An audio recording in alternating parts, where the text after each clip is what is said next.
Bien, he titulado esta conferencia La más grande invitación. Y esta es una invitación que ha sido enviada a la humanidad desde que los grandes eventos en torno a la vida de Jesús acontecieron. En Juan 2:19, Jesús dice, destruid este templo y en 3 días lo levantaré. Ahora, el templo obviamente era un tipo, un prototipo, y sirvió como tipo prototipo de casi todo lo que Jesús representaba. Y en un sentido, nosotros también podemos llegar a ser parte de un templo espiritual que Dios está preparando. Y Él dice, el que venciere lo haré un pilar en mi casa, en mi templo. Así que hay un templo espiritual que se está preparando. Pero aquí Jesús está hablando de un templo, diciendo, este templo, y en 3 días lo levantaré. Bueno, el templo era bastante magnífico. Aquí vemos una réplica de él que fue construido en miniatura, y encontrarán esta réplica en Jerusalén. Y los judíos le respondieron en Juan 2:20, dijeron luego los judíos, en 46 años fue este templo edificado, y tú en 3 días lo levantarás. Pero el versículo 21 nos dice de lo que se trataba. Pero él hablaba del templo de su cuerpo. Así que Jesús estaba prediciendo que él iba a morir y que en 3 días él resucitaría de los muertos. Ahora, los judíos utilizaban una forma de cómputo inclusivo, de modo que si murió antes de la puesta del sol el viernes, ese fue el primer día, el sábado reposó en la tumba, y el primer día de la semana él resucitó, y cualquier porción de un día se consideraba un día completo, de modo que esos fueron 3 días. Y él habló de su resurrección. Ahora, si va a Jerusalén, encontrará este sepulcro en un jardín donde algunos aseguran que es donde Jesús descansó, y parece ser muy probable que este sea el lugar correcto. Y aquí hay un surco, una arboleda, y en esta arboleda debió haber habido una piedra gigante, una piedra plana gigante que pudo haber sido rodada para retirarla, y eso es más o menos lo que parecía. Es un lugar interesante, lo descubrieron mientras hacían unas excavaciones, y cuando se encontraron con esto, se sorprendieron, porque todo encaja tan bellamente en su lugar. En una de las primeras conferencias hablamos de donde Jesús caminó, y vimos algunos datos interesantes en relación a este mismo lugar. El versículo 22 dice en Juan 2, por tanto, cuando resucitó de los muertos, sus discípulos se acordaron que había dicho esto, y creyeron en la Escritura y en la palabra que Jesús había dicho. Juan 2:22. Ahora, ¿a qué escrituras se estaban refiriendo? Obviamente, las únicas escrituras que tenían entonces eran el Antiguo Testamento. Y por lo que se refiere al Antiguo Testamento, al libro de Isaías, donde hay una maravillosa historia sobre el Mesías y sobre la forma en que sufriría y moriría, y el hecho de que sería crucificado entre criminales. Y tenían que ser textos como estos a los cuales ellos pensaron. Juan 2:22. Primera de Corintios 15, 14, 17 y 18, esos versículos, toma esta resurrección y nos dice cuál es su importancia. Y si Cristo no resucitó, vana es entonces nuestra predicación. Todas las otras grandes religiones del mundo veneran ante los sepulcros de sus fundadores, pero no es así con el cristianismo. El sepulcro de Cristo está vacío. Y así dice, si Cristo no resucitó, vana es entonces nuestra predicación. Vana es también nuestra fe, vuestra fe. Y si Cristo no resucitó, vuestra fe es vana. Aún estáis en vuestros pecados. Porque solo por medio de la muerte y la resurrección de Cristo pueden ser perdonados mis pecados. Y esto es algo que el mundo debe comprender. Porque existe este movimiento hoy para que todas las religiones se unan como si estuvieran en el mismo nivel una con otra. Pero si quita esta frase, entonces la salvación ya no tiene sentido.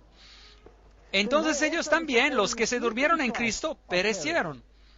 Así que, en otras palabras, aquellos que murieron en Cristo están esperando la resurrección, la cual es garantizada por medio de la muerte y de la resurrección de Cristo.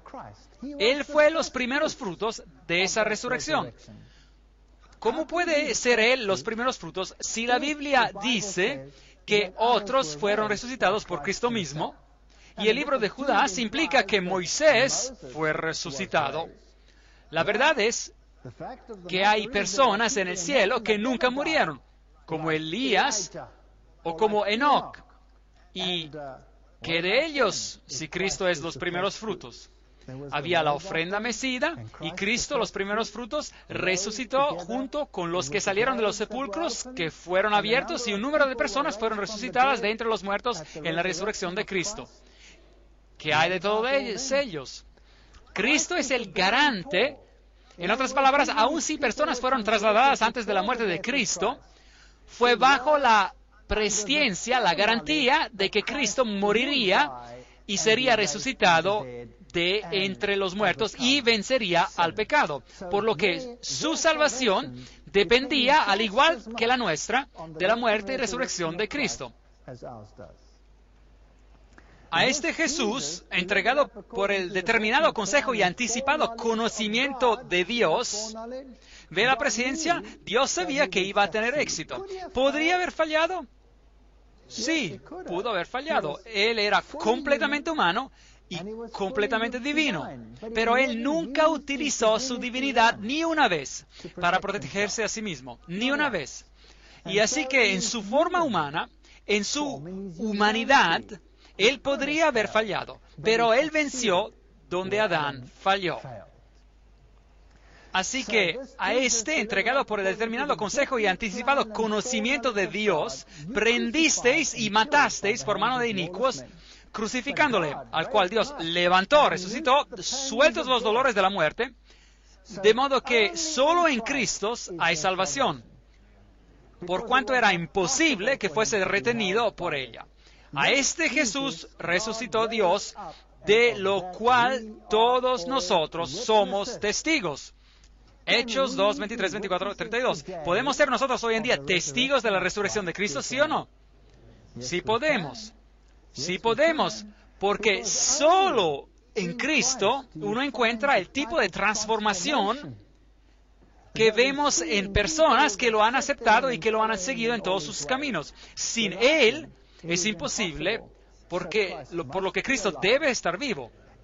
Y si usted elige caminar con Él y tener una experiencia con Él, entonces sabrá que Él no se está pudriendo en algún sepulcro, sino que Él es el que resucitó de los muertos y está sentado a la diestra del Padre. Y luego, después de la resurrección, Jesús da la comisión. Id y doctrinad, enseñad a todos los gentiles, bautizándolos en el nombre del Padre y del Hijo y del Espíritu Santo. La plena Trinidad, la plena potencia de la Trinidad, enseñándoles que guarden, ¿qué dice? Todas las cosas que os he mandado, y he aquí, yo estoy con vosotros todos los días hasta el fin del mundo. Mateo 28, 19, 20. ¡Qué tremenda comisión! Y esa comisión abarca todo. No se puede dejar una parte aquí y una parte allá. Se debe enseñar todo. Por lo tanto, una relación que culmina en el bautismo es basada en la verdad, se basa en la palabra, porque lo que Cristo les enseñó, ya sea a través de los profetas o personalmente, es la palabra de Dios. Y no podemos tomar porciones de ella, la tenemos que tomar toda. Guarden todas las cosas que os he mandado. ¿Habló Cristo a través de los profetas en el pasado, sí o no? Claro que sí.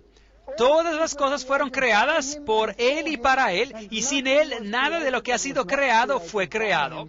Así que todo desde el principio viene de Cristo. El bautismo es mencionado 80 veces en el Nuevo Testamento. ¿Le parece que eso era importante en esos entonces? Yo lo creo. No es solo una cosa fugaz. Se menciona 80 veces. Juan 3:23 dice, Juan bautizaba también en Enón, hablando acerca de Juan el Bautista, junto a Salim, que es otro nombre para Jerusalén, porque había allí muchas aguas. Entonces, para bautizar se necesita un poco de agua o una buena cantidad de agua. Se necesita una buena cantidad de agua. Juan 3:23. Por lo tanto, ¿qué significa ser bautizado?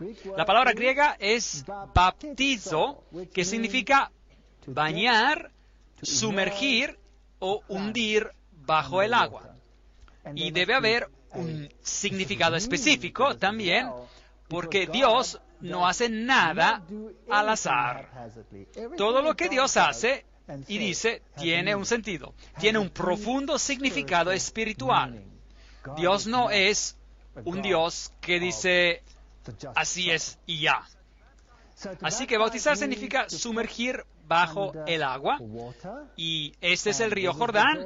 Y aquí es donde Juan el Bautista bautizó porque había mucha agua allí. Mateo 3, 5, 6 dice, y salía a él Jerusalén y toda Judea y toda la provincia de alrededor del Jordán, y eran bautizados por él en el Jordán, confesando sus pecados. Ahora, ¿qué es el pecado? Hemos aprendido acerca de esto. ¿Qué era eso? La transgresión de la ley. Así que la gente que no vivía en armonía con Dios, venían aquí, confesaban sus pecados, y el bautismo era un símbolo del lavamiento del pecado. Y venían y razonaban, y Juan el Bautista hablaba palabras indecisas o palabras claras y cortantes. Palabras claras y cortantes. Y luego eventualmente Jesús mismo vino a Juan el Bautista, y Juan el Bautista sabía que Jesús era el Mesías. Y le dijo a Jesús, yo no te voy a bautizar, tú debes bautizarme a mí, yo no soy digno de desatar o atar la correa de tus zapatos. Y Jesús dijo, deja ahora porque así nos conviene cumplir toda justicia. Entonces Juan le dejó. Ahora tenemos una pregunta aquí. Si el bautismo es un símbolo de lavar los pecados, por lo menos es uno de los símbolos, ¿era necesario que Jesús se bautizara? ¿Cometió él algún pecado? No. Él dice, el diablo viene y tiene ¿cuánto de mí? Nada, nada, ni un pecado. Jesús fue el Hijo de Dios totalmente sin pecado y mancha. ¿Por qué era entonces necesario que se cumpliera toda justicia y que Jesús también se sometiera a la ceremonia del bautismo? Porque Jesús no es solo nuestro Salvador, no es solo nuestro Dios, Él es también nuestro ejemplo. Así que Jesús pone el ejemplo, y se dice en la Biblia que si usted sigue a Cristo debería caminar así como Él caminó. Así que estudiar la vida de Cristo es estudiar el caminarse cristiano, y Cristo fue bautizado. Y Jesús, después que fue bautizado, Mateo 3:15, subió luego del agua.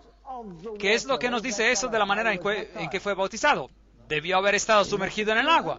Eso es lo que dice. Así que Jesús estaba sumergido en el agua. En ese momento el cielo se abrió y vio al Espíritu de Dios que descendía como paloma y venía sobre él. Mateo 3:16. Así que el Espíritu de Dios descendió no siendo una paloma, pero sino como una paloma. Ahora, ¿cómo desciende una paloma? Suavemente, suavemente. Y hubo una voz de los cielos que decía, este es mi Hijo amado, o que yo amo, como dice la Nueva Versión Internacional en inglés, en quien tengo complacencia. Mateo 3, 16, 17. Cuando alguien es bautizado, ese mismo privilegio le pertenece. Cuando se sumerge, lo mismo le ocurre. El Espíritu Santo desciende como una paloma. Y Dios dice, este es mi hijo o hija amada, en la cual tengo contentamiento. De manera que la paloma no necesariamente significa literalmente a una paloma, pero los atributos de una paloma son lo que encontraremos en la función del Espíritu Santo. Eso es algo que vale la pena estudiar. Dios ungió con el Espíritu Santo y con poder a Jesús de Nazaret. Hechos 10:38. Ahora, la palabra poder allí implica los medios, el mecanismo, los instrumentos, por así decir, para decirlo simple y sin rodeos, para hacer todo lo que Él iba a hacer. Porque Él, siendo completamente humano, y sin embargo completamente divino, no iba a utilizar su divinidad para su propio beneficio. Y en todas las cosas Él fue tentado al igual que nosotros, por lo que Él recurrió al mismo poder al cual nosotros podemos recurrir, el cual anduvo haciendo bienes y sanando a todos los oprimidos del diablo, porque Dios era con Él. Hechos 10:38. De manera que el poder del Espíritu Santo, en el poder del Espíritu Santo, Él salió haciendo el bien y predicando el Evangelio de la salvación en Él por los siguientes 3 años y medio. Ahora, los fariseos habían oído que Jesús hizo y bautizó a más discípulos que Juan. De manera que Juan el Bautista no era el único que estaba bautizando. Y de hecho dice, Jesús mismo no bautizaba, sino sus discípulos. Pero los discípulos bautizaron a la gente según lo que Juan hacía. Ahora, nos planteamos otra vez la pregunta, ¿por qué es que Jesús no bautizó?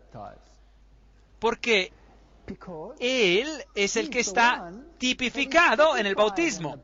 Él es puesto como un ejemplo, pero sus discípulos fueron los que bautizaron después. Juan 4:1-2. Ahora, otra cosa que es interesante sobre el bautismo y el tipo de preguntas que se plantean alrededor del bautismo, porque hoy en día se cree que todo lo que tiene uno que hacer es simplemente decir, aquí estoy listo, y uno viene bautizado y básicamente Cristo pagó por todo y podemos vivir como antes. Pero Jesús colocó a la gente bajo la gracia y luego los llamó a la obediencia. ¿Recuerdan eso? Lo mencionamos anteriormente. El caso clásico fue María Magdalena. Tampoco yo te condeno, siendo puesta bajo la gracia, vete y no peques más, siendo colocada nuevamente en obediencia hacia la ley. Ahora, en este caso en particular había este alto funcionario.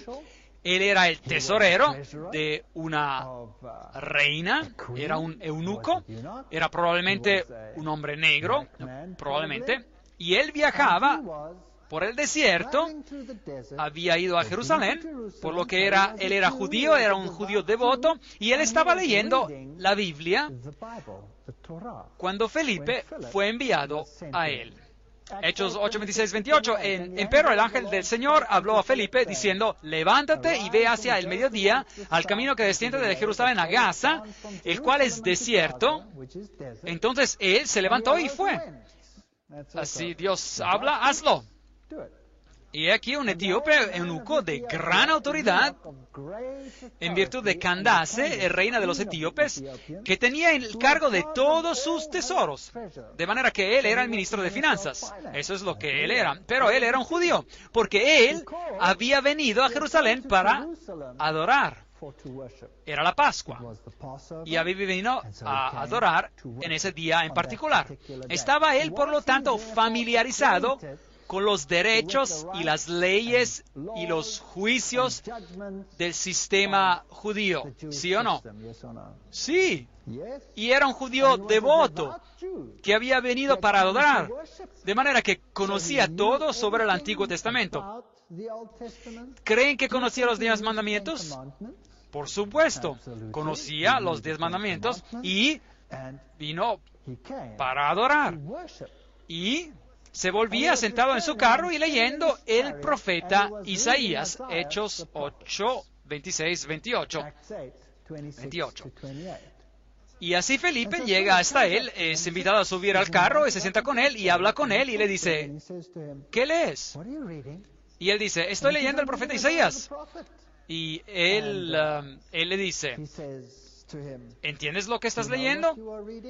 Y él lee un pasaje de la Escritura que habla sobre el Cordero que fue llevado ante sus trasquiladores y no abrió su boca y fue llevado al matadero. Y Felipe le preguntó, ¿sabe de lo que se trata? Y curiosamente el eunuco dice, ¿cómo puedo al menos que alguien me lo explique? Es fascinante. Dios opera así, trabaja a través de las personas e informa a las personas de la verdad por medio de su pueblo. Y aquí estaba un devoto judío que estaba estudiando el libro de Isaías y estaba buscando para encontrar una respuesta, y Felipe estuvo allí para darle esa respuesta. Felipe corrió enseguida a él y lo escuchó leer el profeta Isaías y dijo, ¿entiendes lo que lees? Y él dijo, ¿y cómo podré si alguno no me enseñare? Diferentes traducciones dicen, si nadie me lo explica, nueva versión internacional, por ejemplo, y rogó a Felipe que subiese y se sentara con él. El pasaje de la Escritura que leía era este: como oveja a la muerte fue llevado, y como cordero mudo delante del que lo trasquila, así no abrió su boca. Y así Felipe se lo explicó. ¿Qué era lo que le faltaba a este judío? Tenía la ley, tenía la Torah, sabía lo que era ser obediente y seguir los preceptos de Dios, pero ¿qué era lo que él no sabía? No sabía quién era el Mesías. Y así que Jesús fue presentado a él por Felipe. Y cuando se dio cuenta de eso, cuando se dio cuenta que este cordero era el que había sido sacrificado, que era el Cordero de Dios que quita el pecado del mundo, es allí cuando él le dijo a Felipe. Y yendo por el camino, llegaron a cierta agua y dijo el eunuco, aquí hay agua. ¿Qué impide que yo sea bautizado? Y mandó parar el carro. Él conocía la ley, conocía la Torah, y ahora había encontrado el tesoro del cielo. Encontró a Jesucristo, el Salvador. Y es por eso que él dice, ¿qué impide que yo sea bautizado? Ahora, toda esta sección en el libro de los Hechos está escrita en una estructura de quiasmo, lo que significa pregunta-respuesta, pregunta-respuesta, pregunta-respuesta. Ahora, si usted tiene alguna de las traducciones modernas de la Biblia, le será difícil encontrar este versículo, porque su Biblia tendrá el versículo 36 y el versículo 38, pero dejará fuera el versículo 37. Compruébelo esta noche si lo quiere. Hechos 8, versículo 37. Y Felipe dijo, la pregunta fue, ¿qué impide que yo sea bautizado? Y Felipe dijo, si crees de todo corazón, bien puedes. Bien puedes. Respuesta muy importante. De manera que, ¿cuál era el prerequisito para el bautismo?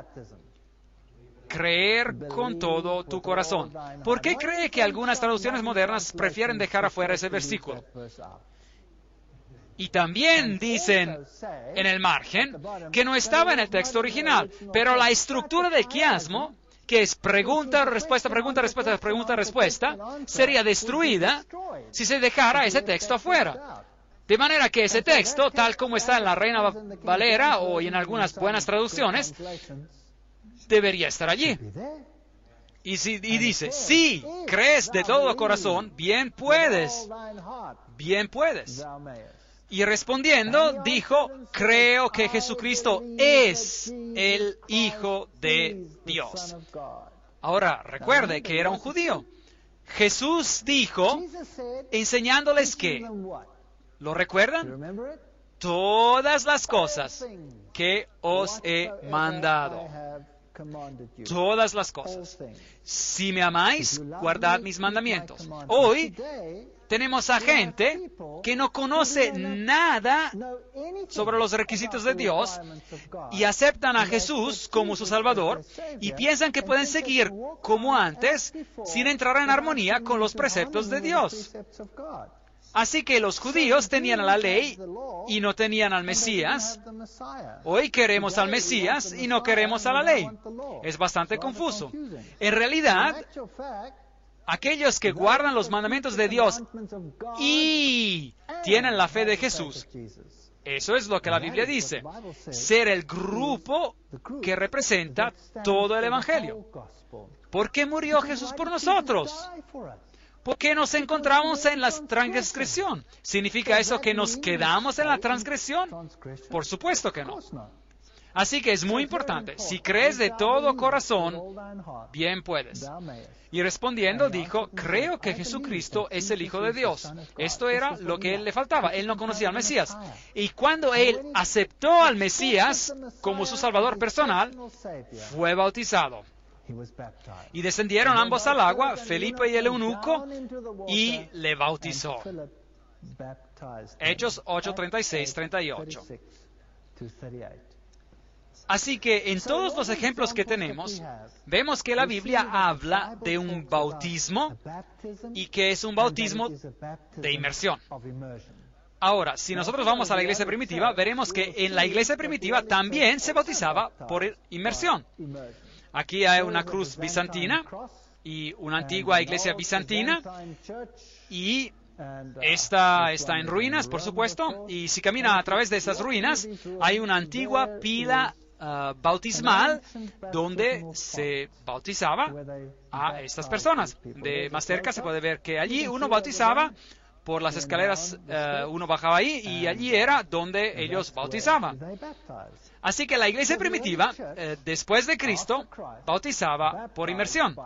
Esta aquí es una pila bautismal interesante. Esta es también una iglesia bizantina y esta fue construida allí donde vivían los esenes. Y estas iglesias primitivas, todas tenían fuentes bautismales con escalones que conducían hacia abajo. Esto es en el desierto, donde no hay mucha agua, por lo que tenía una pila bautismal más pequeña, pero el bautismo por inmersión es ciertamente posible también aquí, en una fuente como esta. Si usted visita las iglesias antiguas, también nos revelan el método que se utilizaba en los tiempos anteriores. Esta es una iglesia del siglo I en Filipia. Esta era la pila bautismal donde las personas eran bautizadas. Y si se pregunta de dónde se originó el bautismo por aspersión o por infusión, vertiendo el agua sobre la frente de un infante, bien, entonces tienen que ir a Roma para descubrirlo, debido a que es de allí de donde se origina. Y aun si va a algunas de las iglesias más antiguas de Roma, todavía encontrará grandes pilas bautismales. Y aquí en Capodicea, en Turquía, la ciudad oculta de algunos cristianos en la Edad Media, allí también encuentran el bautismo por inmersión. Y tenían estas pilas bautismales profundas, donde uno bajaba por las escaleras y venía bautizado por inmersión. Algunos de los relieves y algunas de las pinturas que tenemos de ese periodo temprano, si vamos a Rusia, por ejemplo, aquí tenemos el bautismo del rey ruso Vladimir el Grande, una pintura de eso, por la iglesia primitiva bizantina. Hoy la iglesia ortodoxa es un vestigio de eso. También vemos su bautismo por inmersión. Y aquí hay un relieve temprano donde Cristo está siendo bautizado en un fresco de África.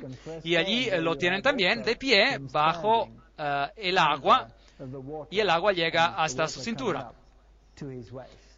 Así que, ¿de dónde sale este bautismo infantil? Si la Biblia habla sobre el bautismo por inmersión. Y si la Biblia dice, si crees de todo corazón, bien puedes. ¿Puede un niño creer con todo su corazón? ¿Puede un infante tomar una decisión, sí o no? ¿Quién toma la decisión por el niño? Los padres hacen la decisión por el niño. Y el niño, que no puede tomar una decisión aún, que no tiene la capacidad de comprender, viene cubierto por los padres. El Nuevo Testamento dice, Pablo dice, que si usted tiene un matrimonio, y cuando solo una de las personas en este matrimonio está en Cristo, entonces el marido es santificado por la fe de la esposa, o la esposa es santificada por el esposo, y demás que dice, vuestros hijos serían inmundos. 1 Corintios 7:14, texto fascinante. En otras palabras, cuando vemos a los bebés y a los niños pequeños, la responsabilidad de su conducción y su crecimiento y de su capacidad final para tomar una decisión por sí mismos, esta responsabilidad cae sobre los padres. Y Jesús, ¿qué hizo Él con los pequeños? Los bendijo. Él dijo, dejad a los niños venir a mí y no se lo impidáis. Y Él los bendijo. Y reprendió a los discípulos cuando trataron de impedir que los niños vinieran a Él. Pero este bautismo infantil no es bíblico. Viene de un rito antiguo, viene de Babilonia. Porque los niños eran dedicados por medio de ese sistema en la antigüedad. Incluso tomaban niños en algunos ritos y sumergían a todo el niño, pero a la mayoría solo le hacían una infusión o lo aspergían. En el sexto siglo después de Cristo tenemos la introducción del bautismo infantil. Ahora, el dios Jano, que era el de la doble cabeza, el que mira adelante y hacia atrás, tenemos lo mismo en el águila de las dos cabezas, que es de donde viene, nació 2 veces. El agua bendita era usada para los bautismos y se creaba tomando una antorcha del altar y sumergiéndola en el agua, que después se convertía en agua bendita. Y hoy es el mismo tipo de cosas. Toman a una vela en algunos ritos desde el altar y la sumergen en el agua y simboliza el dios Sol sumergiéndose en las aguas de la matriz para renacer como Horus, el Salvador. Así es que es de allí de donde proviene este ritual y de donde proviene el agua bendita. La siguiente maldición fue pronunciada sobre los desertores de la Iglesia Católica, que el Hijo que sufrió por nosotros lo maldiga, que el Espíritu Santo que sufrió por nosotros en el bautismo lo maldiga. Sea maldito aquel que dice que los adultos deben de ser bautizados. Ese es el libro History of Romanism, la historia del romanismo, página 510. Así que Roma introdujo el bautismo infantil para entrar en armonía con los antiguos ritos paganos. Ahora, a propósito, puede ver en realidad de dónde esto origina, porque en el rito pagano, el Espíritu Santo y Horus, el dios Horus, son una misma entidad. Y Juno, la paloma, era el símbolo del aspecto femenino de la deidad, de modo que si considera el culto luciferiano, entonces Lucifer es a la vez hombre y mujer, Juno y la paloma, y también es considerado como el Espíritu Santo. Eso lo leemos en los libros de Alice A. Bailey, y lo que es interesante aquí es que dice, porque todos son uno, que el Espíritu Santo que sufrió por nosotros en el bautismo, que lo maldiga. ¿Sufrió el Espíritu Santo en el bautismo de la Biblia, sí o no? No. El Espíritu Santo descendió suavemente como paloma sobre Jesús. ¿Quién era el que iba a sufrir y morir? Jesús iba a sufrir y morir. Y ciertamente el bautismo que tuvo lugar no refleja este bautismo, pero refleja el sumergimiento y la muerte del Dios Sol, pero no de Jesucristo. Así que la maldición del catolicismo romano, con la que uno está maldito si usted representa el bautismo de adultos, nos dice de dónde viene. El cardenal James Gibbons, la fe de nuestros padres, respondió a esta pregunta. Por varios siglos, después del establecimiento del cristianismo, el bautismo fue conferido por inmersión. De manera que Roma lo admite, que la inmersión total era la forma en que el bautismo tomaba lugar. Pero desde el siglo XII, la práctica del bautismo por infusión, eso es derramar el agua sobre la frente, ha prevalecido en la Iglesia Católica, ya que esta manera es llevada a cabo con menos inconvenientes que el bautismo por inmersión. ¿Tiene eso sentido? Esto no tiene sentido para nada. Juan 3:3 dice, de cierto te digo, que el que no naciere de nuevo no puede ver al reino de Dios. Así que este nacer de nuevo representa una muerte y una resurrección. Y el bautismo representa esa muerte y esa resurrección, la que nosotros experimentamos en Cristo. No fue sino hasta el concilio de Ravenna, en el 1311 después de Cristo, que el rociar y el derramar agua fueron oficialmente aceptados como teniendo una validez al igual de la inmersión en el rito del bautismo. Así que los ritos paganos fueron introducidos suavemente, y hoy en día allí están arraigados, y si no los sigue, entonces usted está bajo maldición. Así que, como con todas las doctrinas extrañas que tenemos en el mundo cristiano de hoy, tenemos que ir a Roma para encontrarlas. Este sistema en que la Iglesia y el Estado trabajan en conjunto para lograr una forma unitaria de religión, que será la adoración última del ángel con la antorcha, el caído, Lucifer. Bien, Roma es muy impresionante, muy espectacular. Esta es la estatua de Moisés, que fue esculpida por Miguel Ángel, y tiene un pequeño corte en la rodilla, y nos dicen que Miguel Ángel miró a la estatua y dijo que era perfecta. Y luego le arrojó el cincel y le dijo, ¡levántate! Y por supuesto no se levantó, solo recibió un pequeño corte en la rodilla. Esa es la historia. ¿Será verdad o no? No sé. El gran Pontifex Maximus, Pontífice Máximo, el gran constructor de puentes para tomar el lugar de Jesucristo, el que es el puente entre el cielo y la tierra, ciertamente no es él, el Pontífice Máximo, sino es Jesucristo. Así que con todos esos sistemas, nosotros encontramos que Roma es quien está detrás de todo. Y es la que está recibiendo los elogios y la adoración hoy.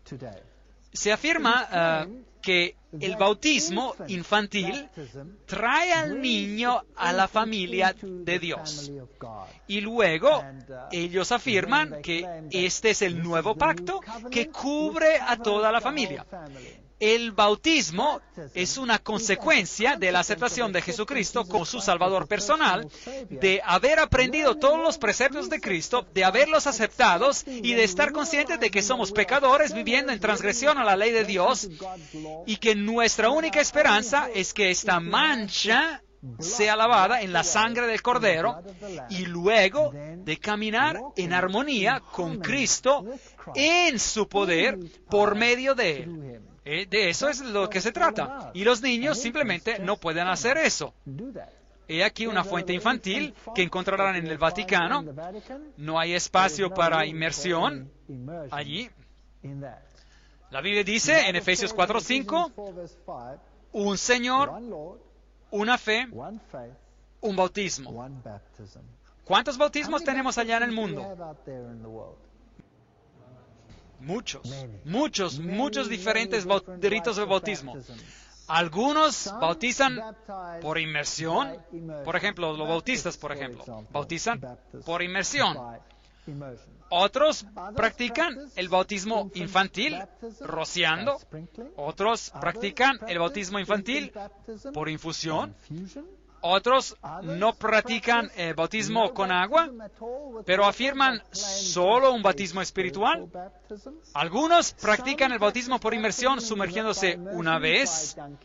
Otros practican el bautismo por inmersión, sumergiéndose 3 veces en el nombre del Padre, del Hijo y del Espíritu Santo. Y algunos practican el bautismo por inmersión 7 veces.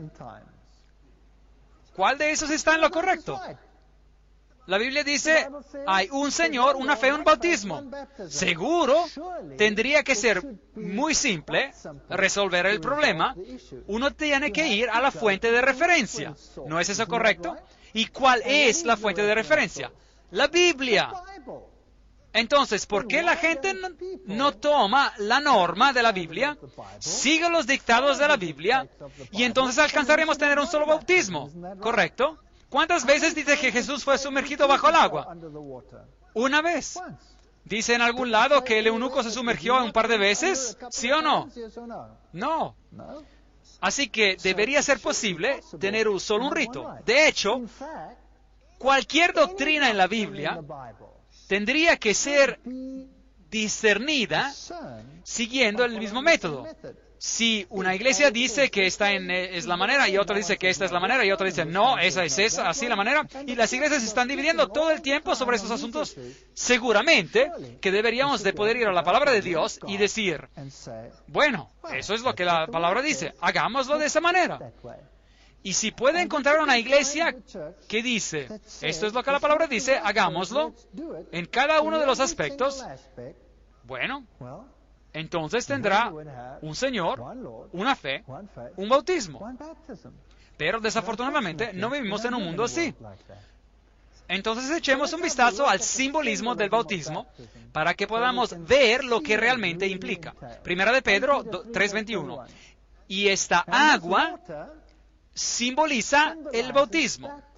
Ahora nos salva, no quitando las inmundicias de la carne, sino con la aspiración de una buena conciencia hacia Dios. Nos salva por la resurrección de Jesucristo. Así que cuando usted es bautizado, ¿qué está usted conmemorando? La resurrección de Cristo. Ahora, el mundo cristiano dice, recuerda la resurrección de Cristo haciendo ¿qué? ¿Observando qué? Observando el domingo.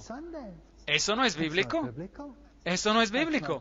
Usted conmemora la resurrección de Jesucristo mediante la participación en el bautismo. ¿Y saben qué? La Biblia nos dice algo interesante. Nos dice, uno es bautizado, resucita y es bautizado en Cristo. Instituyó Jesús también un mini bautismo para recordarnos de este evento. Sí, Él introdujo el lavado de los pies. Y Él dijo, haced esto todas las veces que hacéis esto, hacedlo en memoria de mí. Haced lo que os dijo. Bienaventurados seréis si las hiciereis, esas cosas. El lavado de los pies es un mini bautismo que nos recuerda del lavado, del bautismo, del renacimiento que tuvimos. En un sentido, usted va por la vida y recoge un poco de polvo por aquí y un poco de polvo por allá, y en el solemne rito de la comunión, cuando usted participa en el cuerpo y en la sangre de Cristo, entonces el lavado de pies forma parte de ello. Y la Biblia dice claramente que tenemos que hacer esto. Bendito, bienaventurados seréis si las hiciereis. Muy pocos lo hacen ahora ya. De cierto te digo que el que no naciere de agua y del Espíritu no puede entrar en el reino de Dios. Juan 3:5. ¿Estará el hombre en la cruz? El ladrón. ¿Estará él en el cielo un día, sí o no? Sí. ¿Fue el bautizado? No. Entonces, ¿cómo puede este texto ser verdad? Ven, si tú no tienes una oportunidad de hacerlo, Dios juzgará la intención del corazón. Y al que sabe hacer lo bueno, dice la Biblia, y no lo hace, le es pecado. Santiago 4:17. Dios pasa por alto los tiempos de ignorancia, pero debemos de tomar todas esas cosas en cuenta. De cierto te digo que el que no naciere de agua, si tiene la capacidad y sabe, debe nacer de agua y del Espíritu. Sin el Espíritu no tiene sentido. No puede entrar en el reino de Dios. Eso es algo muy serio. Juan 3:5. Por lo tanto, si leemos sobre lo que ocurrió en la iglesia temprana, cuando esas conversiones comenzaron a tomar lugar, ellos se quedaron conmovidos profundamente por las palabras de los discípulos después de que habían crucificado a Cristo, y dijeron: hermanos, ¿qué haremos? Y Pedro les dijo: arrepentíos. ¿Qué significa eso? Dar la vuelta. Uno iba en esa dirección y ahora va hacia la dirección opuesta. Uno se encontraba en el pecado y la transgresión y ahora da la vuelta hacia el otro lado. Y bautícese cada uno de vosotros en el nombre de Jesucristo. Hechos 2, 37, 38. En otras palabras, la cuestión en juego es que Jesús era el Mesías al que habían crucificado. Ellos quebrantaron la ley crucificando a Cristo porque dice: no matarás, no asesinarás, y ellos lo hicieron. De manera que tuvieron que arrepentirse, tuvieron que aceptar a Jesucristo como a su Salvador personal y tuvieron que ser bautizados. Hechos 2, 38, 39. Arrepentíos y bautícese cada uno de vosotros en el nombre de Jesucristo para perdón de los pecados. Y recibiréis el don del Espíritu Santo, porque para vosotros es la promesa, y para vuestros hijos, y para todos los que están lejos, para cuantos el Señor nuestro Dios llamare. Ahora, algunos alegan que este texto dice: está bien bautizar a los niños pequeños. ¿No es eso lo que dice? Dice que cuando uno acepta a Cristo, entonces uno será bendecido, de acuerdo al Antiguo Testamento, por miles de generaciones. Dios actúa según la decisión de uno, y uno le da a Dios el derecho de interceder en su propia vida y de protegerlo. Y recibiréis el don del Espíritu Santo, de manera que cuando uno es bautizado, es dotado con un don especial. Antes de eso, uno puede recibir impresiones por parte del Espíritu Santo, uno puede ser conducido por el Espíritu Santo, pero ahora, en su bautismo, uno recibe el don del Espíritu Santo. Y esta promesa es para vosotros y para vuestros hijos, porque los hijos están cubiertos por la decisión y la fe de uno. Y para todos los que están lejos, todas las personas, y para cuantos el Señor nuestro Dios llamare. Así que va para todos los tiempos. Primera de Samuel 15:22 dice: el obedecer es mejor que los sacrificios.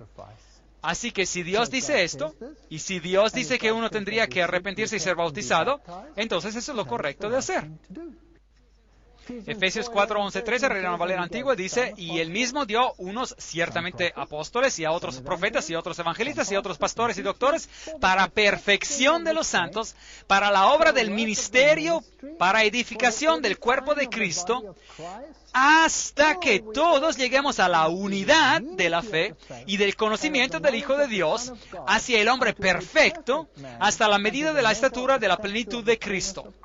Entonces, ¿cuál es el propósito de estos dones que Dios va a impartir durante el bautismo? Durante el bautismo. Para el ministerio. Para el ministerio. Es para la perfección de los santos. Para la edificación del cuerpo de Cristo. Todos reciben una parte. E incluso la persona más humilde recibe una parte. Incluso aquellos que prácticamente no tienen ninguna gran habilidad, pueden ser también ellos tan bendecidos por Dios y se convierten en poderosos y gigantes dentro de la iglesia. Algunos tienen la capacidad para orar, algunos tienen diferentes dones, algunos tienen dones de la hospitalidad. ¿Quién es más importante? El que hace que alguien se sienta como en su casa y confortable y consuela a la gente, o el que habla el Evangelio. ¿Quién es más importante? El uno no es más importante que el otro. ¿Puede uno decir al otro: no te necesito? Bernabé era conocido por su espíritu suave y por hacer que la gente se sintiera a gusto. Y eso es tan importante como cualquier otro gran don, de ser un evangelista o un pastor o un maestro. Sea cual sea el don, Dios da a cada uno según como Él, para edificación del cuerpo de Cristo, hasta que todos lleguemos a la unidad de la fe. Ahora, esto nos dice una vez más que lo que vemos allá en el mundo no puede ser correcto. No se puede tener 1,000 o 2,000 fees o más. Hay una fe, un Dios, una fe, un bautismo, hasta que todos lleguemos a esta armonía. Porque de la manera que un cuerpo tenemos muchos miembros, en un cuerpo tenemos muchos miembros, pero no todos los miembros tienen la misma función. Así nosotros, siendo muchos, somos un cuerpo en Cristo. Ahora, el cuerpo de Cristo es la iglesia. Los miembros del cuerpo, ahora, somos nosotros. Podemos ser partes integrantes de diferentes cuerpos que enseñan diferentes cosas, ¿sí o no? Bueno, ¿qué dicen? Si hay una verdad, un bautismo y una fe, podemos tener diferentes fees y diferentes enseñanzas sobre asuntos que absolutamente que no son bíblicos cuando los comprobamos con la Biblia, ¿sí o no? No. Sin duda tenemos que entrar en armonía cuando se trata de los asuntos de la fe. Así nosotros, siendo muchos, somos un cuerpo en Cristo y todos miembros los unos de los otros. Así que se habla de la unidad en el Espíritu. De manera que teniendo diferentes dones, según la gracia que nos es dada, Romanos 12, 4, 6. De manera que Dios, durante el bautismo, cuando se convierte usted en parte del cuerpo de Cristo, uno es dotado con el Espíritu y se le otorga poder para hacer lo que Dios lo eligió que haga dentro del cuerpo. Y nosotros somos testigos suyos de estas cosas y también el Espíritu Santo. Ahora escuchen atentamente, Hechos 5:32 dice, el cual ha dado Dios, el Espíritu Santo, a los que, ¿qué dice allí? A los que le obedecen. Así que todos reciben el don del Espíritu Santo, ¿sí o no? No. Usted tiene que ser obediente a los preceptos de Cristo. De lo contrario, este texto no se puede aplicar. Tiene que ser obediente a los preceptos de Cristo. Así que, en otras palabras, el eunuco era obediente a los preceptos de las Escrituras, pero no sabía quién era el Mesías. Hoy en día, si aceptamos a Cristo como nuestro Salvador personal, también tenemos que aprender a obedecerle, ¿sí o no? Tienen que ser ambos. Y este es un asunto muy importante. Será un factor decisivo en el final de los tiempos. ¿No sabéis que todos los que hemos sido bautizados en Cristo Jesús hemos sido bautizados en su muerte? Porque somos sepultados juntamente con Él para muerte por el bautismo. ¿Implica eso morir, sí o no? Sí, implica morir. Y por lo tanto, cuando uno va bajo el agua, uno deja de respirar. Y eso simboliza la muerte. Pero si continúa siendo meramente un símbolo, entonces no es un verdadero bautismo. Si yo muero la muerte del hombre antiguo y resucito siendo el mismo hombre antiguo, ¿es eso un bautismo genuino? No. De manera que si no se me enseñan los preceptos de Cristo, si no se me enseña cómo volver en armonía con Cristo, entonces esa muerte y esa resurrección no tienen en realidad sentido. Tengo que saber cómo entrar en armonía con Cristo. ¿O no sabéis que todos los que hemos sido bautizados en Cristo Jesús hemos sido bautizados en su muerte?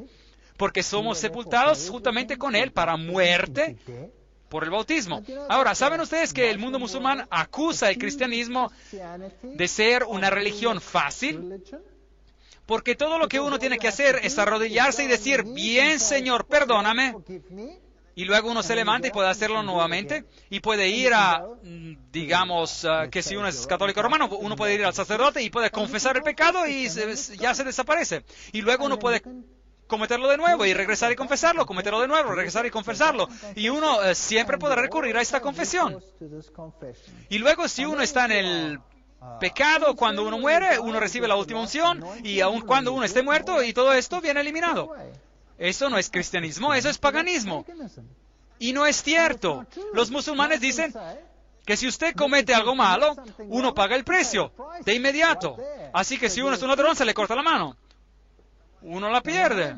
uno la pierde. Si uno es un ladrón 2 veces, entonces es difícil de robar, a uno ya no le quedan manos. Eso es lo que ocurre en algunos de esos países, así que uno paga por lo que ha hecho.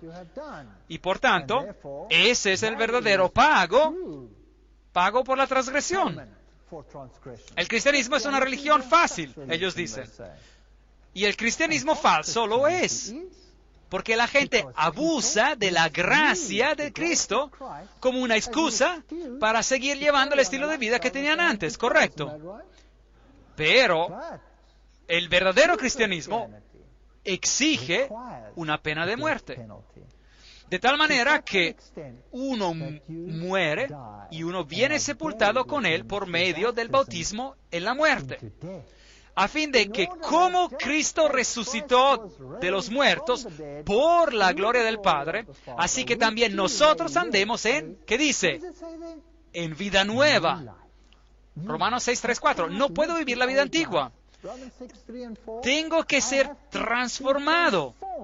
De manera que cuando recibo el conocimiento del Hijo de Dios, quien murió por mí, y se me enseñan todas las cosas que Él ha mandado,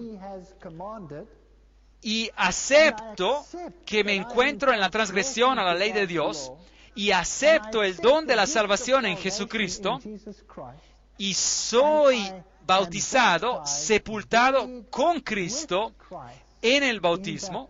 Así que cuando Jesús murió, potencialmente toda la humanidad murió con Él. Y cuando resucitó, potencialmente toda la humanidad resucitó con Él. Pero Dios honra nuestra libertad de elección. Y cuando elegimos seguirlo, aceptamos ese rito de morir en Cristo y resucitar en Cristo, y recibimos una vida nueva. Renacidos. Y a menos que recibamos esta vida nueva, no somos salvos. Tenemos que entrar en armonía con Cristo. Y Cristo observó los mandamientos de su Padre, ¿sí o no? Sí. Entonces debemos de observarlos nosotros también, sí. Así que la obediencia es un prerequisito. La gente no quiere eso hoy en día y quieren una gracia barata. Dicen, todo lo que tengo que hacer es creer y soy salvo. Sí, uno tiene que creer. Pero si no hay obediencia, entonces uno es un transgresor de la ley de Dios. Y si uno quebranta uno los quebranta a todos los mandamientos. Y uno será juzgado por la ley. Por la ley de Dios. Jesús dice a los que dicen, pero Señor, Señor, ¿acaso no hicimos en tu nombre esto y aquello, y echamos fuera demonios e hicimos lo que se necesitó? Jesús les dice, apartaos de mí, hacedores de maldad. Y aquí él, para maldad, utiliza la palabra anomia, que literalmente significa en contra de la ley de Dios. Hoy en día existe una doctrina que se llama anomianismo, lo que significa eliminar la ley de Dios. Anomía. No se puede tener una sin la otra. Uno no puede tener la salvación en Cristo y al mismo tiempo evitar regresar en armonía con Él. Esta es la razón por la cual Él murió por nosotros. ¿Por qué murió por cada uno? Para salvarnos. Así que, para que podamos vivir esta vida nueva, tenemos que renacer. Les diré algo. Si uno realmente se convierte en un cristiano y realmente sigue a Cristo en todos sus caminos y es bautizado, y uno resucita en Cristo y en Él, por medio de Él, camina la vida de Cristo, nadie lo reconocerá a usted. Sus viejos amigos dirán, ¿quién es Él? No lo conocemos. No quiero estar con Él. Ya, aléjense. Se lo garantizo. Yo perdí a todos mis viejos amigos cuando me bauticé. Cuando empecé a caminar con el Señor y regresé a la armonía con los preceptos de Cristo, todos mis amigos se fueron. Yo no quería beber con ellos ya. Yo era un aguafiestas, en cierto sentido, porque yo no quería hacer las cosas que hacía antes. Y mi propia familia tampoco me reconocía. Así que ese es el tipo de vida nueva que uno debe llevar. Pero gracias a Dios que uno hace muchos nuevos amigos y hay una nueva familia. Así que muerte a nuestra antigua forma de vida pecaminosa, eso es muy importante. De lo contrario, no es cosa verdadera. La sepultura de nuestros pecados en la tumba acuosa del bautismo y la resurrección a una nueva vida en Cristo. Una que está en armonía con los preceptos de Cristo. Segundo de Corintios 5:17, de modo que si alguno está en Cristo, nueva criatura es. Totalmente nueva, totalmente nueva. Las cosas viejas pasaron, y aquí todas son hechas nuevas. Totalmente diferentes. Puede causar trastornos en una casa si uno acepta y el otro no. El antiguo marido ya la reconoce, o la esposa no lo reconoce al marido. ¿Quién eres tú? Ya no te conozco. Tú eres tan diferente, has cambiado totalmente. ¿Qué te pasó? Y muchas veces ni quieren conocerlo a uno. Y solo la oración y la paciencia y la bondad puede hacer frente a un problema como ese. Sabiendo esto, que nuestro viejo hombre fue crucificado juntamente con él para que el cuerpo del pecado, y el pecado es la transgresión de la ley, esa es la definición, es la única que hay en la Biblia, para que el cuerpo del pecado sea destruido, a fin de que nos sirvamos más al pecado. Es muy claro, Romanos 6:6. Así que Jesús lo pagó todo y no hay nada que yo pueda hacer. Nadie puede guardar la ley de Dios en ningún caso. Es imposible. ¿Eso es bíblico, sí o no? Bien, ¿es eso bíblico o no? No, no debemos servir al pecado. ¿Puedo hacerle mi propia fuerza? No, solo en Cristo. Pero, ¿puedo dejar de robar? ¿Puedo dejar de mentir? ¿Puedo dejar de hacer trampa? ¿Puedo dejar de mirar donde no debería mirar? Porque tengo poder sobre este cuello, ¿verdad? Así también vosotros consideraos muertos al pecado. Si quiere morir al pecado, ¿debe saber de lo que es pecado es? Sí. Porque por medio de la ley es el conocimiento del pecado. Dice la Biblia, Romanos 3:20. Así que si quiero morir al pecado, ¿debo de conocer la ley, sí o no? Sí. Así que, ven, hoy en día tenemos un problema totalmente diferente al que el eunuco se enfrentó. Él conocía la ley, pero él no conocía a Cristo. Hoy conocemos a Cristo, pero no conocemos a la ley. De manera que tenemos que entrar en la plenitud de la estatura de Cristo.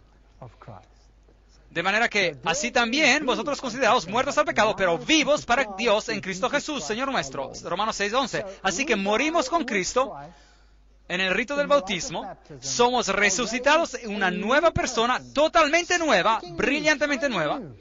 Ahora, nuevos, si tiene un coche nuevo, ¿cuántas abolladuras, deformaciones tiene cuando lo compra? De hecho, si usted toma su flamante coche y ve una pequeña raspadura ahí, ¿qué le va a usted a decir al vendedor? ¡Hey! ¿Qué es eso?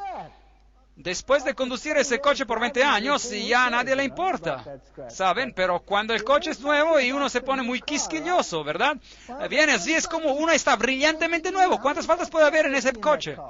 ¿Qué sucede si usted conduce por el camino y empieza a escuchar un ruido y se va a regresar de un golpe? ¿Qué está pasando aquí? ¿No se suponía que era nuevo? Nuevo significa nuevo, persona totalmente nueva. ¿Cuántas abolladuras, deformaciones, cuántos pecados, cuántos de lo que sea hay en este nuevo individuo? Ni uno solo. Se han ido todos. Usted se presenta ante Dios como si nunca hubiera pecado. Con Cristo estoy juntamente crucificado. He muerto, pero yo estoy vivo.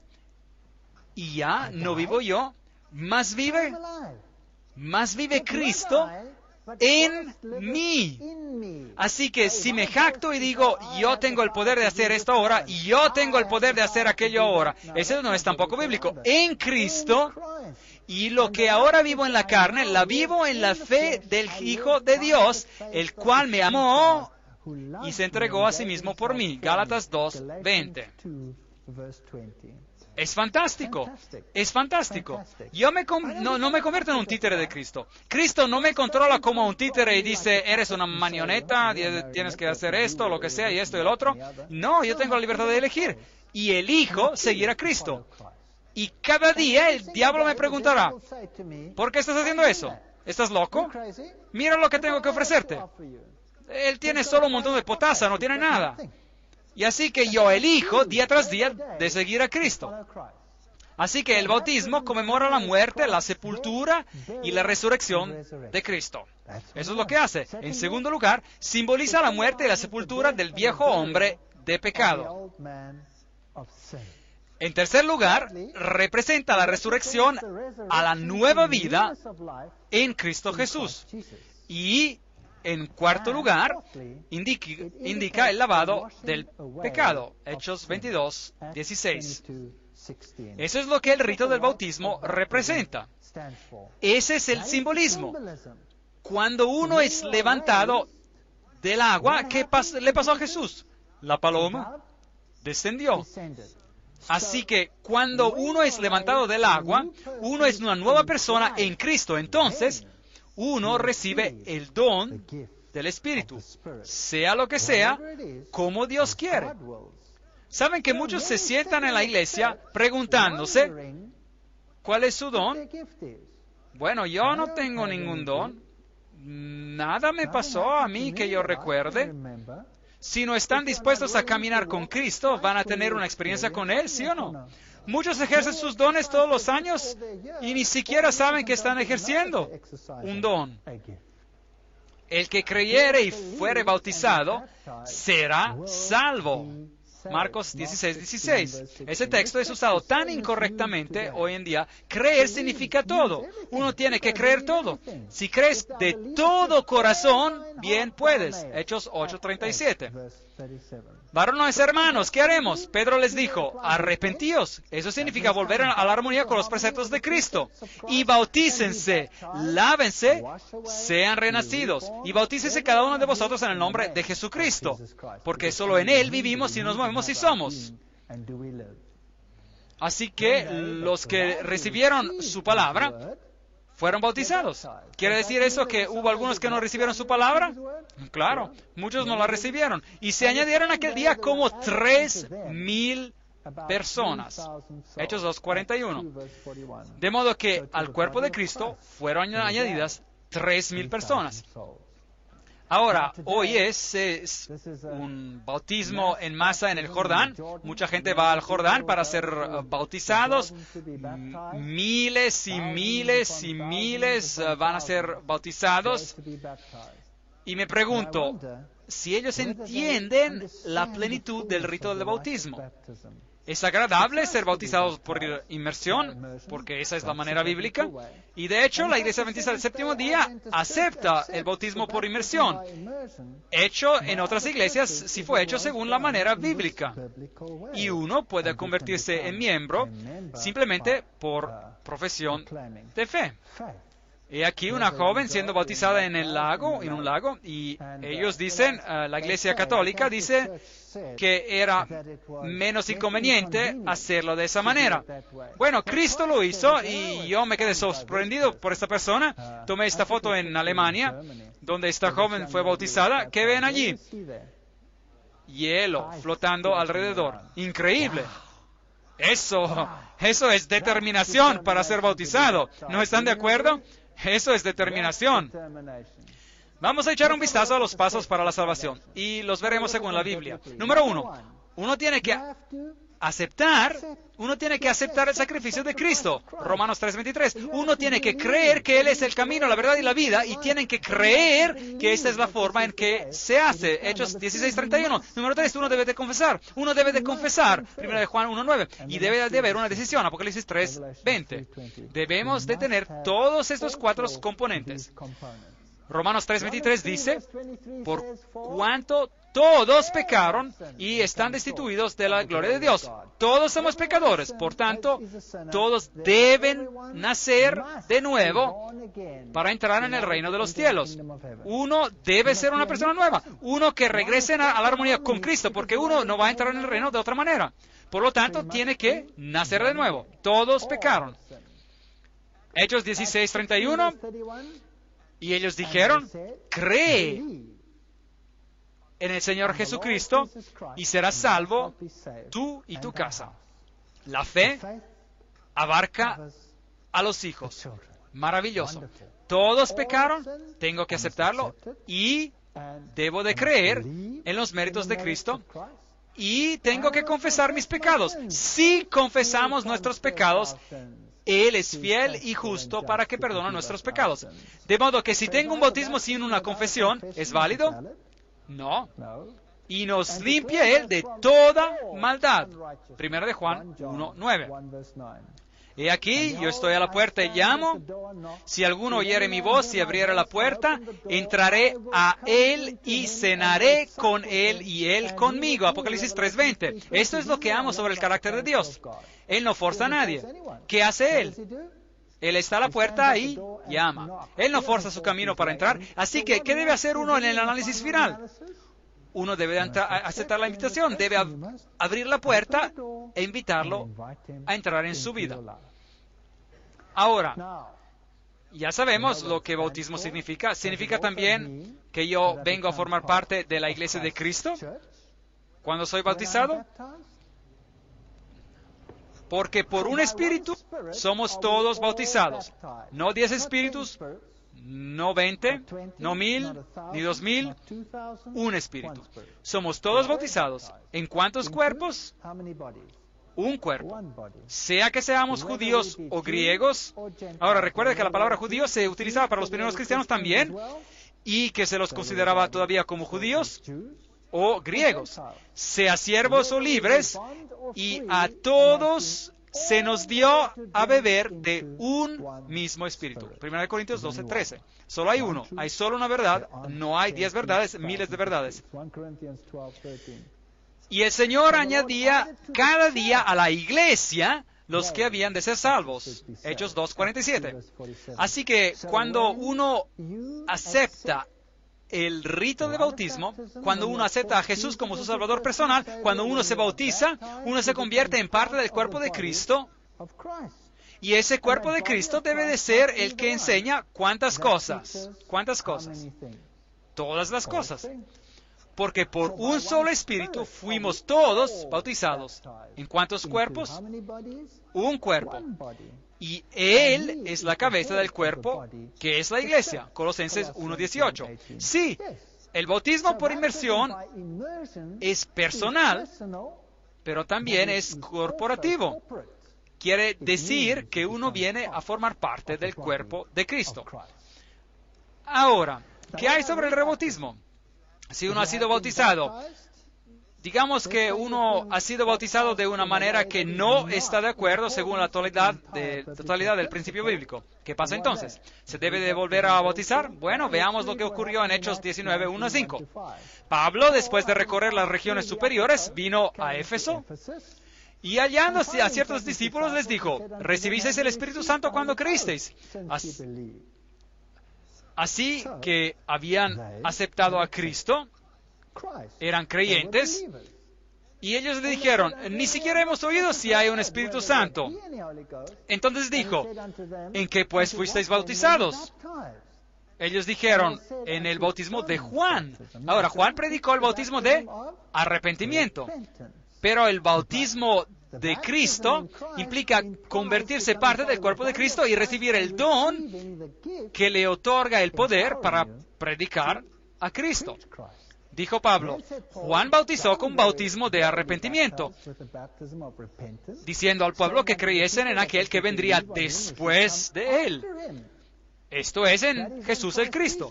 Cuando oyeron esto, fueron bautizados en el nombre del Señor Jesús. Hechos 19:1-5. Ahora, una vez más, algunas denominaciones van a decir, bueno, eso significa que solo debemos de bautizar en el nombre del Señor Jesús. Pero el Señor Jesús mismo dijo, bautícenlos en el nombre del Padre, del Hijo y del Espíritu Santo. Esta es la porción mesiánica. Sí, tiene que darse cuenta de quién es el Mesías. Pero cuando uno es bautizado, uno viene bautizado en la plenitud de la divinidad. Uno no es solo bautizado proporcionalmente o en una parte, sino en Cristo no hay salvación. Pero Cristo y el Padre son ¿qué? Uno. No puede ser bautizado en uno sin que sea bautizado en el otro. Es imposible. Así que el bautismo por inmersión, rebautismo es necesario. Si uno cree que ha recibido un bautismo bíblico total, entonces, como he dicho, la Iglesia Adventista del Séptimo Día reconoce ese bautismo y puede convertirse en parte del cuerpo que guarda los mandamientos de Dios y tiene el testimonio de Jesús por profesión de fe. Pero si uno cree que es mejor ser bautizado en la plena verdad, entonces el bautismo, rebautismo, es también bíblico. Así que Dios trabaja a través de su iglesia. Eso es muy, muy importante. Hechos 9:6. Aquí está uno de los más grandes discípulos de Cristo. Y él, temblando y temeroso, dijo, Señor, ¿qué quieres que yo haga? Ese es el mismo Pablo. Pablo en el camino a Damasco tiene una visión y él ve a Jesucristo y se da cuenta de que él está en la transgresión, que él está persiguiendo a Cristo porque él persigue a sus seguidores y se arrepiente y dice, Señor, ¿qué quieres que yo haga? Y el Señor le dice, ¿sabes, Pablo? Te he llamado para que seas un apóstol a los gentiles, y quiero que vayas a todas las partes del mundo y que prediques el Evangelio de Jesucristo. No pasó eso, nada de así, ni siquiera el poderoso Pablo. Esto es lo que ocurrió.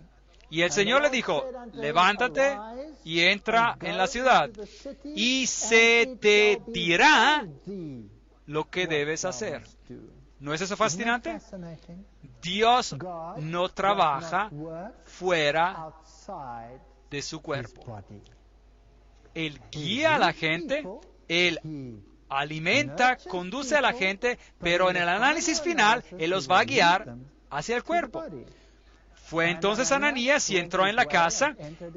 Ese era el discípulo que Dios había elegido de entre los hermanos para decir a Pablo lo que él tenía que hacer. Y poniendo sobre él las manos, dijo, hermano Saulo, el Señor Jesús, que se te apareció en el camino por donde venías, me ha enviado para que recibas la vista y seas lleno del Espíritu Santo. Hechos 9:17. Es un texto muy importante. Dios no levanta a la gente afuera, para ir y decirle al cuerpo lo que debe de hacer. Él los envía al cuerpo para que se les diga qué hacer. ¿Tiene eso sentido? Así que estos son principios bíblicos muy importantes donde uno puede encontrar solidez en la fe de uno mismo. Aquí está la paciencia de los santos, los que guardan los mandamientos de Dios y la fe de Jesús. Apocalipsis 14:12. Así que al final de los tiempos, Dios obrará para que haya un cuerpo que no solo predica el bautismo por inmersión y la salvación en Cristo y en Cristo solamente, pero que también enseña todas las cosas, los preceptos de Cristo. Y de la misma manera como Cristo dio un ejemplo en todas las cosas, ellos también tienen que dar el ejemplo en todas las cosas. Así, si Cristo dijo, te he dado un ejemplo con el lavado de los pies, entonces esa denominación debe practicar el lavado de los pies. Si Cristo dijo bautismo por inmersión, entonces esa denominación debe bautizar por inmersión. Si Cristo dijo, si me amáis, guardad mis mandamientos, entonces esa denominación debe guardar los mandamientos, ¿correcto o no? Cada cosa debe de estar en armonía con la palabra. Y si no lo está, entonces es un problema. El mensaje de los tres ángeles. Solo hay una denominación en el mundo que predica el mensaje de los tres ángeles. No hay otra. Usted puede buscar por toda esta tierra, de norte a sur, de este a oeste. Solo hay una denominación cristiana que enseña el mensaje de los tres ángeles. También tengo a otras ovejas que no son de este redil. Aquellas también debo traer, y oirán mi voz, y habrá un rebaño y un pastor. Juan 10:16. Dios va a traer a todo el mundo a una decisión. Muy pronto, todo este mundo tendrá que tomar una decisión. Y en ningún momento durante todas esas conferencias les he dicho que si uno no es miembro de la Iglesia Adventista del Séptimo Día, uno está perdido. De hecho, he dicho, el pueblo de Dios está en todas las iglesias. Pero Dios va a llamar a todos a cuentas. Y Él va a decir, elige la marca de la bestia o la marca de Dios. Una de dos. Sean sellados con el sello del mundo o sean sellados con el sello de Dios. Hicimos un gran estudio sobre lo que eso implica. El sello de Dios, el sábado, es un símbolo de obediencia al dador de la ley en todos los aspectos. Y las ovejas tendrán que escuchar, ya sea en un sentido o en el otro. Mas no ruego solamente por estos, sino también por los que han de creer en mí por la palabra de ellos. Así que el predicar la palabra hace parte del Evangelio de la salvación, para que todos sean uno, como tú, oh Padre, en mí y yo en ti, que también ellos sean uno en nosotros, para que el mundo crea que tú me enviaste. Juan 17, 20 y 21. Él dice, yo no ruego por el mundo, oro por aquellos que están dispuestos a obedecer. Ahora sé que hemos pasado muchas cosas juntos. Y como lo fue en los días de antaño, así será en nuestros días. Pero no estoy desanimado. ¿Saben? Hemos visto los números declinar y declinar y declinar. Y eso es normal. Cuando uno predica la plenitud de la obediencia en Cristo y el aceptar a Jesucristo como su Salvador personal, no es tan popular como la predicación de algo que es menos problemático. De manera que se tiene la idea de que esta es una enseñanza dura. ¿Realmente tengo que cambiar mi vida? ¿De verdad tengo que morir? ¿El viejo hombre de pecado tiene que ser realmente enterrado? ¿No puedo quedarme con un poco de él? ¿No puedo estar en un poco de transgresión? ¿En verdad tengo que entrar en armonía con todos los preceptos del Decálogo? ¿No podré seguir observando el domingo, por ejemplo? ¿No es acaso posible? Esta es una enseñanza dura, ¿saben? Requiere mucho. Sí, lo requiere. Requiere mucho. Juan 6:60. Al oírlas, muchos de sus discípulos dijeron, dura es esta palabra, ¿quién la puede oír? Nada de nuevo allí. Juan 6:66. Desde entonces muchos de sus discípulos volvieron atrás y ya no andaban con él. Hemos visto exactamente lo mismo pasando aquí. Exactamente lo mismo. Juan 6:67. Dijo entonces Jesús a los 12, ¿queréis acaso iros también vosotros? ¿Y qué contestaron? Le respondió Simón Pedro, Señor, ¿a quién iremos? Tú tienes las palabras de vida eterna. Sí, solo hay una verdad, y esa verdad es el camino, y la verdad, y la vida, y conduce a Cristo, y Cristo nos lleva a la obediencia, entonces no hay otro camino. Por tanto, cuando nos enfrentamos a una decisión, ¿voy a hacer esto o no voy a hacer aquello? Si quiero tener vida y sé lo que es correcto y no lo hago, entonces se convierte para mí en ¿qué? Dice la Biblia. En pecado. Por lo que tengo que tomar una decisión. Algunos dirán, hay muchas cosas que no comprendo todavía. Hay mucho que no entiendo. No puedo tomar una decisión. No entiendo muchas cosas. ¿Por cuánto tiempo podrán posponerlo de esta manera? Probablemente para siempre. Yo tampoco lo entiendo todo. Ciertamente que no. Y supongo que voy a seguir aprendiendo por el resto de mi existencia, aún por la vida eterna. Veamos lo que la Biblia dice sobre esta cuestión. Salmos 97, 11. Luz está sembrada para el justo y alegría para los rectos de corazón. Yo creo que todos los que estamos sentados hoy aquí hemos estado juntos por toda esta serie. Hemos hecho tanto juntos. Y todavía ustedes están sentados aquí, así que yo sé que han disfrutado de esta luz. Tal vez no fue fácil, pero escucharon. Salmos 112:4, resplandeció en las tinieblas la luz a los rectos. Uno comienza a entender cómo todo encaja. Hay tantas preguntas. ¿Por qué esto y por qué lo otro? ¿Por qué es eso así? ¿Por qué lo otro es de otra manera? ¿Cómo podemos todos pertenecer a la misma cosa? ¿Cómo es uno salvo? Todas esas preguntas. Si uno es realmente recto de corazón, Dios le da la respuesta. Salmos 119, 130.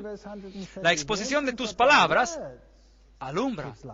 De manera que si no está basada sobre la palabra, si no es bíblica, entonces esa luz no es necesariamente de Dios. Proverbios 4:18. Mas la senda de los justos es como la luz de la aurora, que va en aumento hasta que el día es perfecto. De manera que se va a hacer más brillante y más brillante y más brillante conforme uno continúa, ¿sí o no? Sí, uno nunca puede llegar al punto donde uno puede decir, lo entiendo todo. De otra manera, lo puede hacer a un lado. Que lo puede hacer a un lado. No, ustedes saben, yo he descubierto una cosa. Puedo tomar una novela, puedo tomar un libro de ciencias. Soy un profesor de fisiología. Hay un libro de fisiología que he utilizado durante mucho tiempo. Ni siquiera tengo que molestarme en levantarlo más. Puedo ir a mi clase y puedo recitarlo de memoria. Solo dejarlo ahí. No lo necesito verlo otra vez. El libro no cambia. Es exactamente el mismo. Ayer, hoy y mañana. Nuevas cosas. Sí, bueno, uno tiene que mantenerse al día. Pero por ese libro no me preocupo. Pero la Biblia la he estado estudiando durante 16 años. Y todavía estoy grandemente impresionado por lo que leo en el versículo que yo pensaba conocer. Cada día. Uno aprenderá para siempre y para siempre. Por lo tanto, esta razón para no seguir a Cristo en plenitud es una que uno nunca superará, salvo que uno tome un paso de fe. Ninguno de los sacerdotes y los gobernantes creyeron. Esta es una pregunta muy importante. Si esto es verdad, si esto es verdad, ¿cuántas conferencias hemos tenido juntos? Me olvidé. Lo que han sido, 30, no sé. Y en cada una de ellas, ¿les parecía que era la verdad, sí o no? ¿Puedo ver algunas manos? ¿Quién dice que le parecía como la verdad? ¿Puedo ver un par de manos? Bueno, ahora, si esto les pareció la verdad, si esta es la verdad, entonces, ¿dónde están todos los peces grandes? ¿Por qué no están aquí?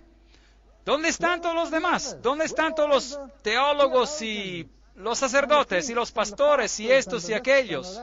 ¿Por qué no están todos apresurándose a venir, si esto es verdad? Pues nunca cambió nada. En el pasado tampoco lo hicieron. Juan 7:32. Y los principales sacerdotes enviaron alguaciles, guardias, para que le prendiesen. Ni siquiera se molestaron a ir a escucharlos por sí mismos. Solo enviaron a alguien. Vayan y desháganse de ese hombre. Es irritante. ¿Saben qué es lo agradable sobre la fe que profeso? Es que no tengo que ocultarla. Puedo entrar en un lugar público, puedo reservar la sala más grande en el mundo y puedo estar allí y puedo predicarla. Y nadie podrá decir que no es así. Porque yo nunca dije una palabra, solo coloqué una cita tras otra en la pantalla. ¿No es eso cierto? ¿No es eso lo que hicimos? Entonces, ¿qué harían si llegaran y dijeran no lo escuchen? ¿Y qué si Roma viniera y me condenara y dijera, ¿cómo se atreve este hombre a decir estas cosas? Y me arrestaran por decir estas cosas. Todo lo que voy a decir es, nunca he dicho una palabra, ellos mismos lo dijeron, vayan y arréstenlo a ellos. Ellos lo dijeron, vayan y arréstenlos a ellos. Así que esta fe no es algo que se sacó del aire, está basada en el fundamento bíblico y yo la puedo defender en todas partes. No tengo que ir golpeando como un ladrón a la puerta de atrás y pasarle un folleto para obligarlo a hacer esto o aquello. No los forcé a estar aquí. Están todos sentados aquí por su libre elección, escuchando y comprobando versículo por versículo, revisando. Tengo allí una carta de una persona aquí que fue al internet para ver si es esto realmente así. Me encanta eso. La pregunta de este día oscuro, buscó la fecha. Increíble, allí lo dice. Día oscuro de Nueva Inglaterra, hasta el día de hoy, es inexplicable. Y me traen y dicen, sí, mira, ha sido confirmado, cada palabra. Cada palabra. Los jefes de los sacerdotes enviaron a oficiales para ir y detenerlo. El versículo 46, ellos regresaron y dijeron a los sacerdotes, lo sentimos, ¿dónde está? Lo enviamos para detenerlo. Y ellos dicen, pero saben, nadie habló jamás como este hombre. Nadie jamás les dio tanto sobre qué pensar como lo hizo Jesús. Versículo 47. Así que también ustedes se han dejado engañar. Replicaron los fariseos. ¿Acaso ha creído en alguno de los gobernantes o de los fariseos? Bueno, estamos en lo mismo, en el mismo barco. Afortunadamente, incluso en los tiempos bíblicos, muchos de los fariseos y de los escribas creyeron. La mayoría de ellos no creyeron, pero muchos de ellos sí creyeron. Nicodemos creyó, a pesar de que vino en el medio de la noche, temiendo que pudiese ser visto, pero él creyó. Y él se convirtió en una fuerza después de eso. Y yo les digo que son miles y miles los que están aceptando esta verdad. Miles, hay millones en todo el mundo aceptando esta verdad. Y siendo añadidos cada día, miles sobre miles sobre miles. En América del Sur, todos los días, 2 o 3 mil personas se añaden, cada día. Ahora, añada esto a lo largo del tiempo, millones de personas están viniendo a esta verdad. Si hacen encuestas y averiguan cuántos adventistas del séptimo día hay,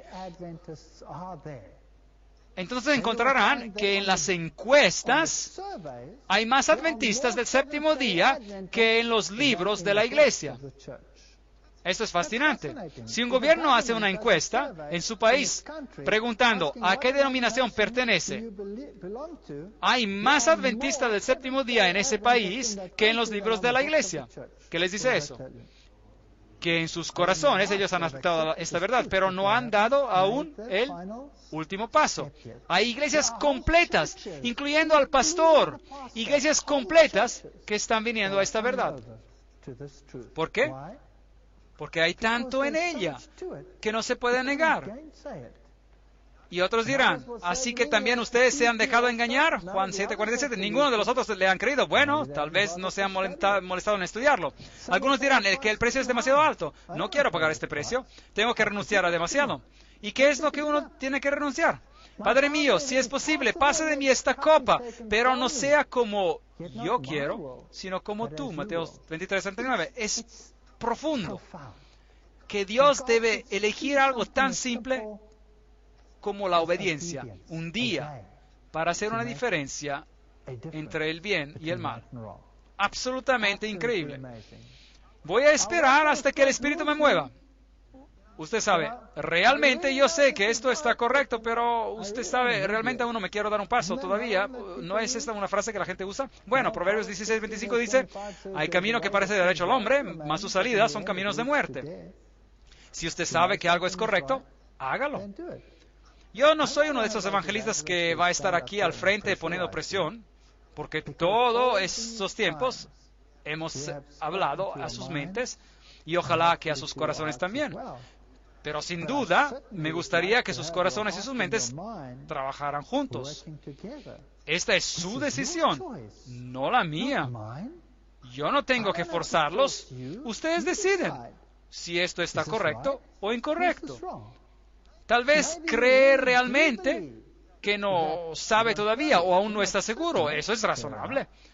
Y entonces dice, pero yo deseo aprender más acerca de esto porque creo que es lo correcto. No quiero tener nada más que ver con ello. Eso es también su decisión y de nadie más. Y causará división. Yo sé que si acepto esto, mi esposo o mi esposa se van a asustar. Podría perder a mi novio o a mi novia, a mi trabajo, mi familia se va a volver loca. Loca. La mía se volvió loca. Mi primo hizo así sobre la mesa. y dijo, esta es tu mitad y esta es mi mitad. Nunca pondré un pie en tu casa otra vez. Éramos mejores amigos, siempre estábamos juntos, comíamos juntos, bebíamos juntos, nos reíamos juntos, llorábamos juntos. Así. No ha regresado a mi casa en 16 años. Es duro. Mi familia, algunos de ellos realmente saben que es la verdad, pero quieren dar un paso, no quieren dar un paso. Es increíble, asombroso. Y otros, familias enteras, simplemente lo aceptan, no lo puedo entender, me enloquece, estoy celoso. Familias enteras, el padre, la madre, el tío, el novio, la novia, di estudios bíblicos en mi casa a un grupo de personas. Y una joven estaba saliendo con mi hijo, y mi hijo la trajo al estudio bíblico. Así que empezó a escuchar el estudio bíblico. Lo siguiente que hizo, ella trajo a su hermana, eran metodistas. Ella trajo a su hermana. La siguiente cosa que hizo, ellas trajeron al padre, y después trajeron a la madre, y después trajeron a los otros novios y los demás, y cada uno de ellos, sin problemas. Increíble. A veces funciona así, uno no sabe, pero sí puede también causar división. Mateo 10, 34, 37. No penséis que he venido para traer paz a la tierra. No he venido para traer paz, sino espada. La palabra va a ser la espada. Y eso que va a ser la única arma que tenemos. Porque he venido para poner en disensión al hombre contra su padre, a la hija contra su madre, y a la nuera contra su suegra, y los enemigos del hombre serán los de su casa. El que ama a padre o madre más que a mí, no es digno de mí. El que ama a hijo o hija más que a mí, no es digno de mí. ¿Saben qué? La Biblia tiene todos estos asuntos tratados. No hay manera de salirse de esto, aparte de decidir. Y el que no toma su cruz y sigue en pos de mí, no es digno de mí. Mateo 10:38. Ahora, eso implica una cruz. Eso significa que es una carga. Uno tiene que levantarla y tiene que seguir a Cristo. Esto no significa que somos individuos desdichados y miserables, pero si hay una cruz, es una carga. ¿Y saben cuál es la mayor carga? La mayor carga ya no es uno mismo. La mayor carga es... ¿Cuántos de ustedes han sentido lo mismo? ¿Cómo voy a convencer a mi madre, a mi padre, a mi esposo, a mi esposa, a mi novio, a mi novia? ¿Cuántos de ustedes han sentido esto? ¿Puedo ver algunas manos? Puedo ver algunas manos. Esta es la carga. La carga es de la misma manera que Cristo tenía una carga por almas. Mi esposa se sentó y lloró cuando escuchó estos mensajes por primera vez. No por ella misma lloraba, sino por sus padres. Su padre, ella amaba a su padre. Él era un hombre tan amable, ahora ella está muerto, tan bueno, tan generoso. Era tan divertido estar cerca de él. Él pertenecía a la nueva era, probablemente un alto masón, un ocultista, y adoraba al diablo. Increíble. Eso da miedo. No sé qué pasó con él al final. Lo cuidamos hasta que murió. Mejor dicho, mi esposa lo cuidó. Y hacia el final de su vida nunca más dijo una palabra negativa. Y lo que ocurrió en su mente está entre Dios y él. Deseo, espero, creo que voy a verlo en la resurrección. Pero todos tienen una cruz y tenemos que seguirlo. Ahora, así dice Jehová, creador tuyo, oh Jacob, y formador tuyo, oh Israel, no temas, porque yo te redimí, te puse nombre, mío eres tú. Isaías 43:1. ¿Cree que Dios lo dejará solo con esa cruz para llevarla a solas? No. Allí dice, yo te he creado, te puse nombre, y no hay nada que temer. Él es el que dice, no temas. Esos son los asuntos. Eso es lo que hemos discutido todo este tiempo. Hay mucho más. Ni siquiera hemos empezado aún. ¿Hemos tenido un seminario sobre Daniel? No. ¿Hemos tocado aquí y allá sobre Daniel? ¿Hemos tenido un seminario de Apocalipsis? No hemos tocado aquí y allá en el Apocalipsis. Pero, ¿por qué hablo sobre esos dos libros? Porque ellos conciernen en particular a nuestro tiempo, el final de los tiempos.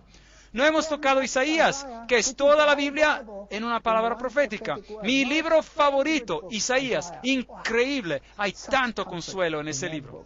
No hemos leído los Salmos juntos para determinar los que nos dicen. Algunos de ellos son escatológicos, algunos de ellos son mesiánicos, algunos de ellos son consuelo, algunos son sobre lo que significa arrepentirse. No hemos leído la Torah juntos. No hemos hecho nada. Hemos dado un vistazo a los preceptos y a los principios. Hay mucho más que aprender.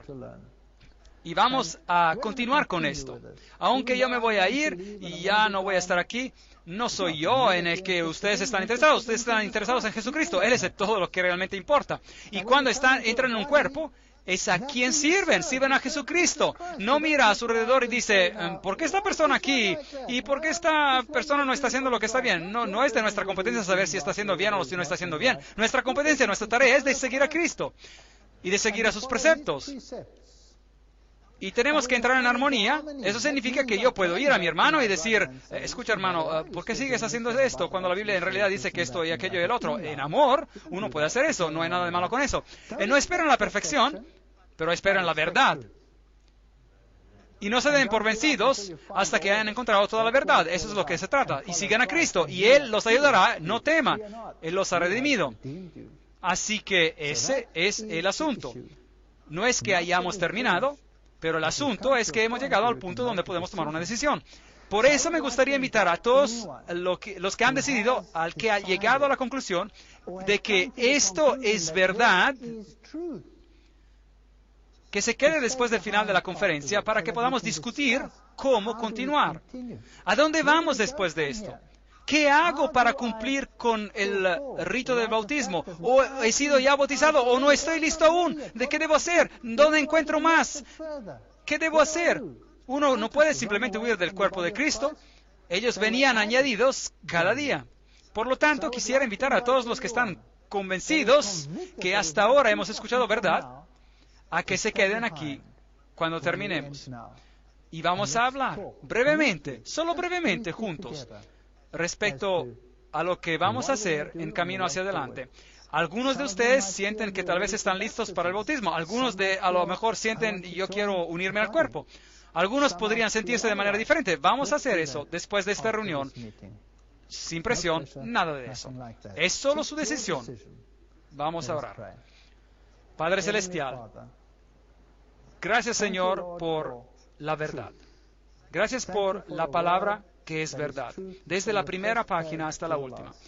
Y gracias por el ejemplo que nos has dado en Jesucristo. Ayúdanos a mantener nuestros ojos fijos en ti y a seguirte en toda obediencia.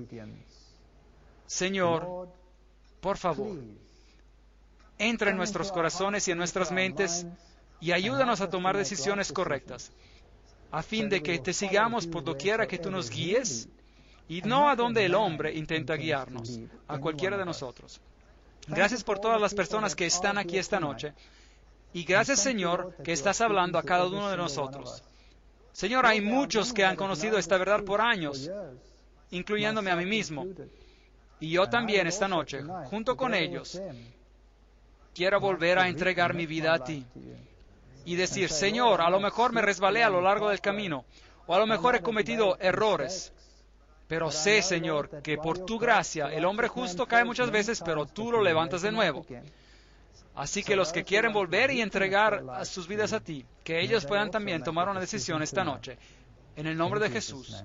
Amén.